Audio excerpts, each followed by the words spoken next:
और money lesson you should know. कुछ financial knowledge जो आपको कॉलेज में भी नहीं सिखाई जाती। Number 1, put your money to work.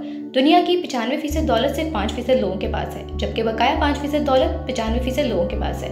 ये 5% लोग वो हैं जो पैसों के लिए नहीं बल्कि पैसा इनके लिए काम करता है। इसलिए आप बैंकों में सेविंग करने से कभी अमीर नहीं बन सकते, बल्कि आपको इन्वेस्ट करना चाहिए। Number 2, the amount of money retained matters. पैसा कमाना कोई बड़ी बात नहीं है, बल्कि पैसे को बचाना ज्यादा बड़ी बात है। इसलिए सिर्फ पैसा कमाने पर फोकस नहीं करना चाहिए, इसे बचाने के तरीके भी सीखने चाहिए।